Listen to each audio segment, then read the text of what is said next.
folks, welcome to the Blacksmith Shop. I'm Lin Rhea from the Historic Arkansas Museum. Today we've got a project that we started weeks ago, and we're back on it. We just wanted to kind of give you an update. Casey and I have been working on the, it's a pot holder that goes in the fireplace. And it's got two positions, a low and a high. And we have the option of adding another position if we want to. But figured if the pot was hanging that low, it'd already be on the fire, so we just went with two. Yeah, we went with two. So the low position might be on the fire, or on the coal. You know, if I remember from a month or so ago when I talked about we made a couple tuning forks, well, this is what we've done. We've stretched them from being about a foot and a half long to almost 36. Yeah. So now we actually this morning we punched these holes for the hooks. If you're watching those pictures, that was with help from one of the kiddos from J.M. Stevens Knives. They came by this morning, part show and tell, and James's daughter was willing to help hold. Yeah. So Lin could punch. It was a great opportunity and a learning opportunity. And yeah. So, yeah. So what we got is got a little bit of a degraded fire. In other words, when the fire gets old, it sort of gets degraded. And we got some ashes in there kind of blocking the air, but we're okay. So what we're doing is heating up the legs, what will be the legs and feet of this, and instead of just being this random shape, funky, we're gonna put curls on them and then bring them in and make them look the same. So this is gonna take a little while, but we wanted to get things hot and then kind of show you how we approach this thing. So we're going to make one and then try to make the other one like it. And we're just working from here down. Yeah, and we'll just adjust them to make them match. But they, of course, we want them to all look good, to look decent. And plus, that helps to adjust the height on everything too. So it maintains the height. So yes. Go ahead. No, you go ahead. Yesterday, I put in the comments, yesterday we were able to go out to Lin's home forge and use the power hammer for some of that stretching. We could do it, but our arms wouldn't appreciate it. So use some of that modern tools, and then on his anvil, we got some pictures of us putting the holes at the top and punching these holes. And be watching for those. Those will be in the comment section. Every week in the comment section, I try to put pictures of our show and tell, pictures of what we worked on. So it's not just us talking, you can see them too. You got ready? All right, come on. So run the camera so we can get in close. We're just going to try to keep in mind what direction everything goes. And yeah, it's a little bit, it can be a little bit awkward.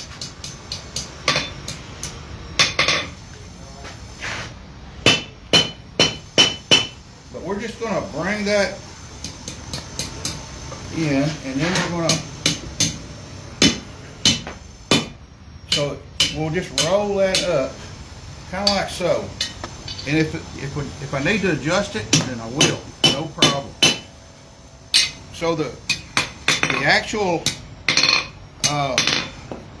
I want to say circumference, but I don't know if that's the proper word, but the circumference of this scroll, that is a scroll,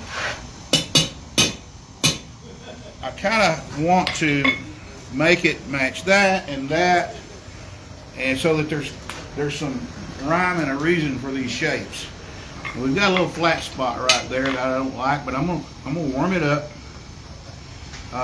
First of all, I'm gonna do this one and get it kind of matching. Mm-hmm. Then we'll do an overall heat and straighten things up. But you can see where we're going to have a foot. Rather than have a point touching the anvil, we have a flat. And give us just a little bit of style. Even back in the early 1800s, they generally didn't just make it as simple as they could. They would give it a little bit of style. And so, in reality, we are creating a cooking utensil or cooking stand to fit the fireplace. So if we had to make one for a different fireplace, we'd have to measure it and consider that size before we made another one. This one likely won't fit in, say, the print shop fireplace, even though we have the setup for cooking in there. This one doesn't fit that big of a hearth. This one is meant to fit inside the hearth of our Brownlee kitchen. If you ever come for one of our special programs or touch oven cooking demonstrations, we're always cooking in the Brownlee kitchen because it has the biggest hearth, and that's what this is built and we have measured to fit. So you can see why when we say the fireplace is 4 foot tall, we want this to be less than 3 foot so that it doesn't take up the entire vertical space. It will just look better and more proportionate to the opening of the fireplace. But these legs, that curl will take up a lot of the length. And the way it's curled and spaced and spread will adjust the height. We're using that as a mechanism to adjust the height. So we'll make them match. Try to. We'll do our best. Do our best. And this is not, we're not going to finish the stand today. We're just doing the feet today. We punched the holes this morning, but watch for our next videos because we'll put in the hooks that'll actually hold the spit. We'll put in the back feet. We worked on a little bit yesterday. We'll mount those in. And that'll all be coming up soon. Kind of hope to be done by Christmas. That way we can spread it out between Tuesday videos on here. Again, we're just going to start that curl and just kind of coax it into shape. We're not 100% sure exactly what it's going to look like, but we know it's going to be close. It's going to be really nice.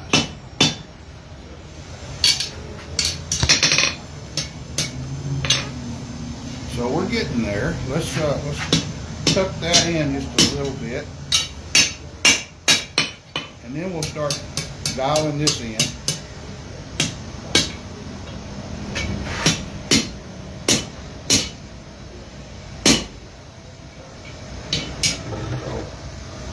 Here, let's see, right there. So you'll see I'm actually doing a lot of back and forth pecking on it, because that's what it takes. So let's just kind of look at it like that. So to my eye, this needs to come in a little bit more. Right there, and it doesn't take much. And that's as simple as it gets. Now it's still leaning. It's still leaning a little bit, so I'm probably going to pull this one back out a little bit, which will make it come over that direction. So it's as simple as that. We're just going to work on it until it looks right, or it gives up and looks right. So when you're making something that's sort of it's a cross between abstract and something that it's a known quantity, a known shape, and you got to make two to match. There's going to be some fidgeting with it. We're going to fiddle with it a little bit before it's right.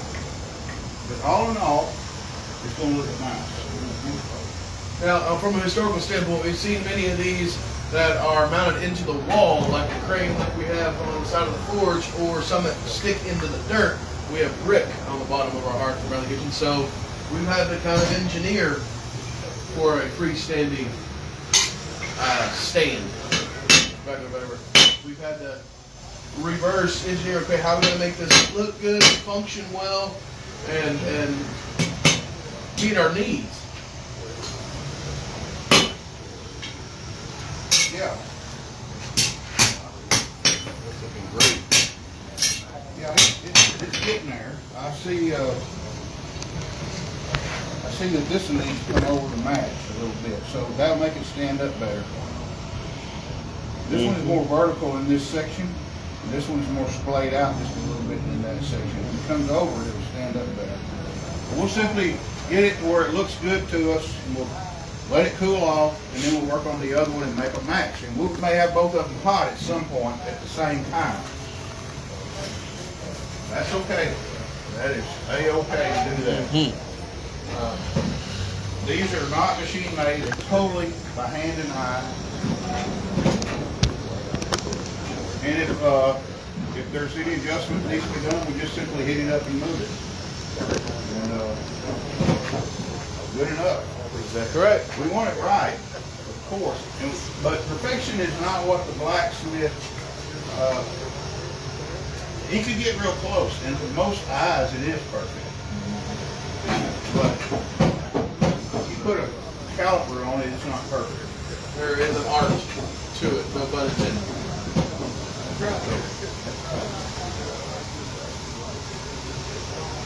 So, that little flat spot I mentioned, that's where I use that adjustability. To me, that looks a lot better.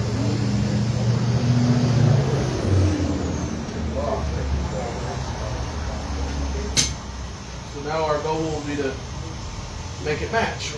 Make two of them alike. So I think we've gone as far as we need to on this one. There's a little twist in that. We'll fix that. One quick announcement. We always invite you to come out and see us here at the Blacksmith Shop every week. Next week, for the holiday on Thursday, the Blacksmith Shop is not going to be open next Tuesday, just so you know. I'd hate for somebody to come here wanting to see us work and us not be able to make it. So be invited next week. However, on the first Sunday of December, we are hosting the Frolic here at Historic Arkansas Museum, our huge holiday event, the annual Christmas Frolic. Highly recommend you come on out and join us that day. But next week, no Tuesday meeting. What I'm using is scrolling tongs. We made them here in the shop. You may remember that. So even though in this curve, that should almost be a continuous curve, it may or may not be visible. There's slight imperfection in it. That's okay. That is okay. I see an adjustable place right there. So in other words, what I'm looking at, to make this look better, where would I actually make the adjustment? And in my estimation, right there, there's a little place right there that could swing back this way and make it stand better. And make it more symmetrical. It looks pretty good from the camera angle. Yeah, it looks pretty good.